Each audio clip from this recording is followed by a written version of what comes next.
মদ্যপানের ফলে অনিতা নিজের উপর নিয়ন্ত্রণ হারিয়ে ফেলে। আর এরপরই সে একদিন জানতে পারে যে সে প্রেগনেন্ট হয়ে গেছে। কিন্তু কিভাবে কি হলো তার সাথে এর কোনো কিছুই সে মনে করতে পারে না। আর এসব কিছু সে কাউকে বলতেও পারছিল না। তাই সে বিভিন্নভাবে তার এই বাচ্চাটাকে নষ্ট করার চিন্তা করে। কিন্তু এর মধ্যেই তার জীবনে ঘনিয়ে আসে আরো এক অন্ধকার।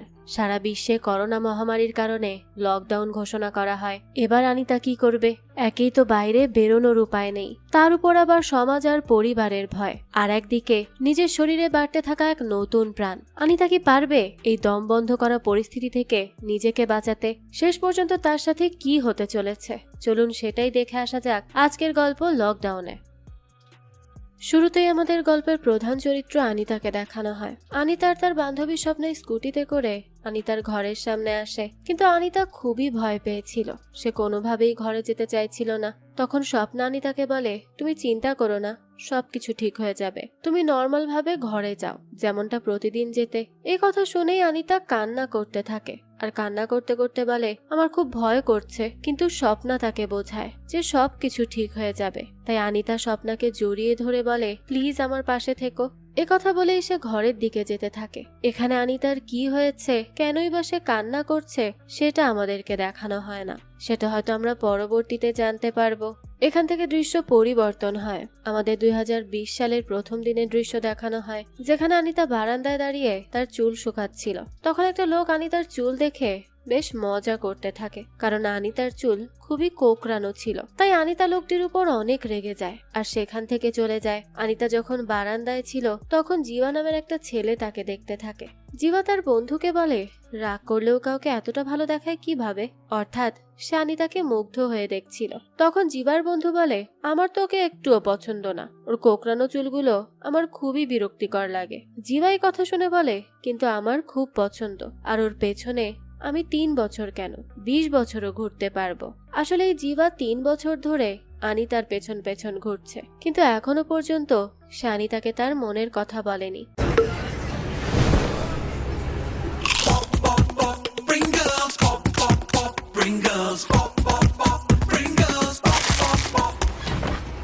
Pringles, bro. कैन में आता है। সে অনিতাকে তার মনের কথা বলেনি। যাক, এরপরই আমাদের অনিতার পরিবারকে দেখানো হয়। তার পরিবারে তার বাবা, মা, দাদি আর একটা ছোট বোন আছে। অনিতার বাবা একটা ওয়েল্ডিং শপে কাজ করে। এরপর আমরা দেখি অনিতা ঘরে ছিল। তখন তাকে স্বপ্না ফোন করে আর হ্যাপি নিউ ইয়ার উইশ করে। সে বলে, তুমি দেখো, এই বছর তোমার চাকরিটা অবশ্যই হবে। অনিতা তখন বলে, হ্যাঁ, আমিও এটাই আশা করি। স্বপ্না তখন বলতে থাকে, তাহলে চলো আমরা কালকে দেখা করি। অনিতা বলে, কিন্তু কালকে আমার একটা ইন্টারভিউ আছে, তার জন্যই আমাকে প্রস্তুতি নিতে হবে, তাই অন্য একদিন দেখা করব, আজ না। স্বপ্নাও বলে, ঠিক আছে, আমরা অন্য একদিনই দেখা করে নিব। পরের দিন সকালেই দেখা যায় অনিতা একটা কোম্পানিতে জব ইন্টারভিউ দিতে যায়। আর সেখানে তার ইন্টারভিউ খুবই ভালো হয়, যার কারণে তার চাকরিটাও হয়ে যায়। সে তো এসব নিয়ে খুবই খুশি ছিল, কিন্তু তার চাকরিটা ছিল নাইট শিফটে। তাই অনিতার পরিবারের সবাই এতে নাখোশ। তারা কেউই তো তাকে রাতে জব করতে দিতে চায় না, সবাই তাকে মানা করে দেয়, কারণ তাদের এদিকে রাতের বেলা মেয়েরা একেবারেই সেফ না। পরিবারের এভাবে মানা করায় অনিতাও এখন অন্য চাকরি খুঁজতে থাকে, যেখানে ডে শিফট হবে। এখানে আমাদের এটাও দেখানো হয় যে অনিতা সুন্দর হওয়ায় তাকে অনেক ছেলেরাই পছন্দ করত, কিন্তু সে কাউকেই তেমন একটা পাত্তা দেয় না, সে নিজের মতো করেই চলে। এরপর আমাদের অনিতার বাবার ফ্যাক্টরির দৃশ্য দেখানো হয়, যেখানে একটা মেয়ে তার বাবাকে বলছিল তার সামনে পরীক্ষা আছে, তাই তাকে পরীক্ষার ফি দেওয়ার জন্য। কিন্তু মেয়েটার বাবা তাকে বলে তার কাছে আজকে টাকা নেই। তখন মেয়েটা বলে, কিন্তু আজকে টাকা জমা না দিলে আমি পরীক্ষা দিতে পারবো না। এই কথা বলেই মেয়েটা কান্না করতে থাকে আর সেখান থেকে চলে যেতে থাকে। কিন্তু তখনই সেখানে অনিতার বাবা সুরেশ আর এই ফ্যাক্টরির বস চলে আসে। বস এসেই লোকটাকে জিজ্ঞেস করে, তোমার মেয়ে ভাবে কান্না করে চলে যাচ্ছে কেন? এই কথা শুনে লোকটা বসকে সব কথা জানায়। বস তখন ওই মেয়েটাকে ডাকে আর তার হাতে 15,000 টাকা দেয়, যাতে সে ভালোভাবে পরীক্ষা দিতে পারে। এটা পেয়ে তো মেয়েটা ভীষণ খুশি হয়। কিছুক্ষণ পরই দেখা যায় সেই বস সুরেশ বাবুকে বলে, তুমি জানো, আমি যখন অনেক গরিব ছিলাম তখন আমার রিলেটিভসরা আমাকে সব সময় বলতো যে আমি কেন আমার মেয়েকে পড়াশোনা করাচ্ছি, ছোট লোক হয়ে কিভাবে এরকম স্বপ্ন দেখতে পারি। এসব শুনে সুরেশ বাবু বলে, লোকের কথা আসলে কান দিয়ে কোনো লাভ নেই, কারণ আপনি যদি ভালো হন তাহলে তারা বলবে ভালো, কিন্তু আপনি যদি বরবাদ হয়ে যান তাহলে তারা আপনার উপর হাসবে। এটাই আমাদের সমাজের কাজ। বস তখন বলে, এই বছর আমার মেয়ের পড়াশোনা শেষ হবে আর সে ডাক্তার হয়ে যাবে। তখন আমি সেই সব লোকদের দেখাবো যে কেন আমি আমার মেয়েকে পড়াশোনা করিয়েছি। এখান থেকেই দৃশ্য পরিবর্তন হয় আর আমাদের আনিতা এবং তার মাকে দেখানো হয়। তারা বারান্দায় ছিল। আনিতার মা তার চুলে তেল লাগাচ্ছিল। তখনই সেই লোকটা আবারও আসে, যে সব সময় আনিতার চুল নিয়ে মজা করে। আজকেও সে আনিতার চুল নিয়ে মজা করছিল। তখনই আনিতা ভীষণ রেগে যায় আর রেগে মেগে নিচে যায়। সেখানে গিয়ে সে লোকটাকে জিজ্ঞেস করে সে সব সময় তার চুল নিয়ে মজা করে কেন। লোকটা বলে, আসলে আপনার চুলগুলো আমার খুবই পছন্দের। এই পুরো এলাকায় আপনার মতো চুল আর কারো নেই, তাই আমি একটু মজা করি। এই কথা শুনে আনিতা একটু শান্ত হয় আর চুপচাপ সেখান থেকে চলে আসে। এরপর আমাদের সুরেশ বাবুর ফ্যাক্টরির দৃশ্য দেখানো হয়, যেখানে তিনি কাজ করছিলেন আর তার বসও সেখানে ছিল। তখনই বসের কাছে ফোন আসে। বস ফোন রিসিভ করলেই তার স্ত্রী তাকে কিছু একটা বলে, যে কথা শুনে সে খুবই অবাক হয়ে যায়। এরপরে আনিতার বাবা সুরেশ বাবু আর তার বস পুলিশ স্টেশনে আসে। সুরেশ বাবু তো কিছুই বুঝতে পারছিল না, কিন্তু তখন পুলিশ বস আর তার স্ত্রীকে ভেতরে ডাকে আর বলে, আপনার মেয়ে ম্যারেজ রেজিস্ট্রেশন করেছে আর আপনাদের নামে কমপ্লেইনও করেছে যে আপনাদের থেকে তার জীবনের ঝুঁকি আছে। এই কথা শুনে তারা দুজন তো খুবই অবাক হয়ে যায় যে তাদের মেয়েই কমপ্লেইন করেছে। এসব দেখে শুনে তো বস কান্না করতে শুরু করে আর পুলিশকে বলে, আমি আমার মেয়ের সাথে একবার দেখা করতে চাই। তখনই সেখানে তার মেয়ে চলে আসে। মেয়ে আসলেই দেখা যায় তাকে তার মা কান্না করতে করতে জিজ্ঞেস করে সেরকমটা কেন করেছে। মেয়েটা বলে, কারণ আমি আমার স্বামীকে ভালোবাসি, তাই আমি তাকে বিয়ে করে নিয়েছি। তখন বস অফিসারকে বলে, আমি আমার মেয়ের সাথে একা কিছু কথা বলতে চাই, প্লিজ। এই কথা শুনে পুলিশ তখন মেয়েটার হাজবেন্ডকে একটু বাইরে যেতে বলে, কিন্তু তার হাজবেন্ড বলে, না, আমি তো বাইরে যাব না, কারণ আমি বাইরে গেলে এরা যদি আমার স্ত্রীকে উল্টোপাল্টা বুঝিয়ে তাদের সাথে নিয়ে যায় তখন। পুলিশ বলে, আমি তোমাকে বাইরে যেতে বলেছি, তুমি বাইরে যাও। আর ওরা মেয়ের বাবা মা, ওনারা ছোটবেলা থেকে মেয়েকে বড় করেছে, এটা তাদের অধিকার। কিন্তু মেয়েটার হাজবেন্ড কিছুতেই রাজি হচ্ছিল না। সে বলে, আমি জানি ওর বাবা মা ওকে কি বলবে, যে তুমি এরকম একটা গুন্ডা ছেলেকে বিয়ে কেন করেছো, আমাদের সাথে চলে এসো। তাই যা বলার আমার সামনেই বলতে হবে, আমি বাইরে যাব না।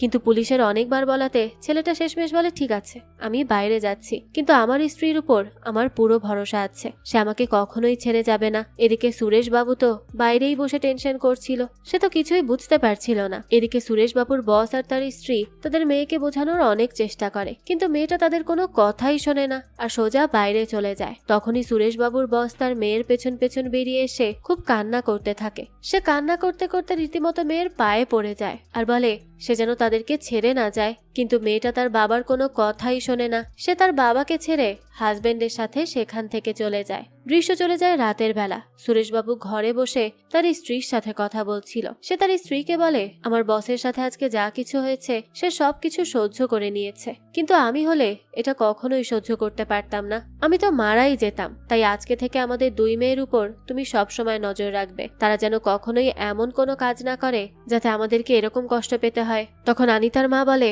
আপনি এসব কি কথা বলছেন, আমাদের মেয়েরা এমন না, আমাদের দুই মেয়ে খুব ভালো।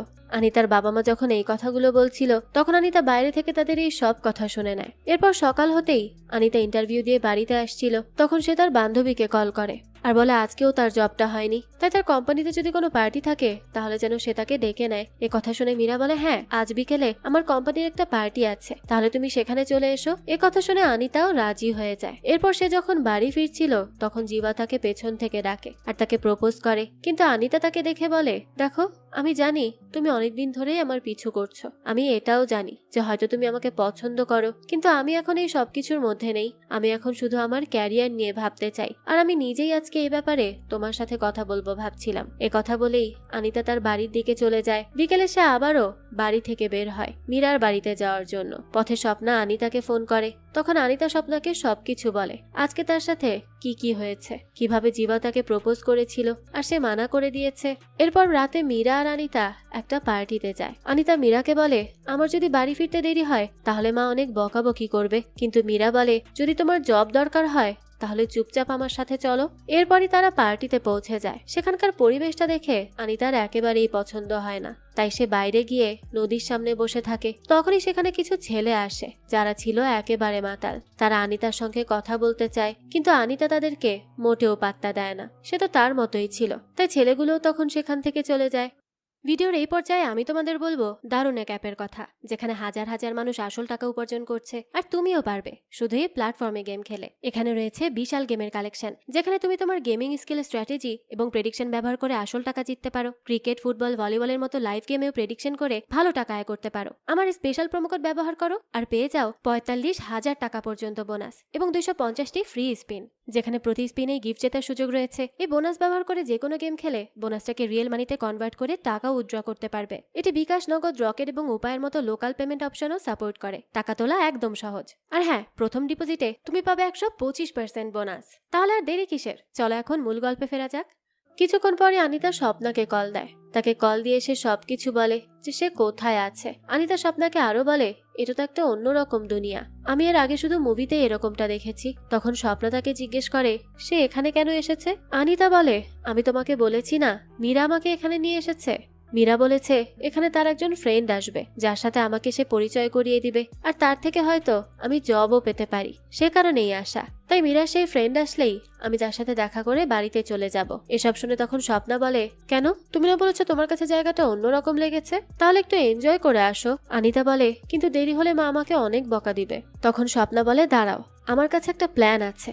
আমি আন্টিকে ফোন করে বলবো আমার বাবা মা সবাই আমার ভাইয়ের বউ দেখতে বাইরে গেছে, আর আমি ঘরে একা আছি, আমার খুব ভয় করছে, তাই আজ রাতে তুমি আমার সাথে থাকবে। তখন এই কথাতে আনিতাও রাজি হয়ে যায়। স্বপ্না তখন ফোন করে আনিতার মাকে আর এই কথাটা বলে। আনিতার মা তখন আনিতাকে আজ রাতে স্বপ্নার বাড়িতে থাকতে দিতে রাজি হয়ে যায়। সে ফোন কেটে দিলেই স্বপ্না আনিতাকে বলতে থাকে, তুমি কিছুক্ষণ পার্টি এনজয় করো, এরপর যখন পার্টি শেষ হবে আমাকে ডেকে নিও, আমি তোমাকে বাড়িতে নিয়ে আসবো, ঠিক আছে? এতে আনিতা রাজি হয়ে যায়। তখন মীরার তার একটা ফ্রেন্ড চলে আসে। মীরার ফ্রেন্ড আনিতাকে বলে, মীরা আমাকে তোমার কথা বলেছে, তুমি সামনের মাস থেকে আমার কোম্পানিতে চাকরি করতে পারবে। এ কথা শুনে আনিতা খুব খুশি হয়। এরপর মীরা সহ বাকি সবাই আনিতাকে ড্রিঙ্ক করতে বলে, কিন্তু আনিতা যেহেতু কখনোই ড্রিঙ্ক করেনি তাই সে সবাইকে মানা করে দেয়। তারপরও সবাই তাকে জোর করে ড্রিঙ্ক করায়। আনিতা যখন ড্রিঙ্ক করছিল তখনই তাকে জীবার বন্ধু দেখে ফেলে। এটা দেখে সে সাথে সাথে জীবাকে ফোন করে সব কথা বলে দেয়। এরপর আনিতা এত বেশি ড্রিঙ্ক করে ফেলে যে সে সেখানে অজ্ঞান হয়ে যায়। এটা দেখে মীরা আর তার বন্ধু আনিতাকে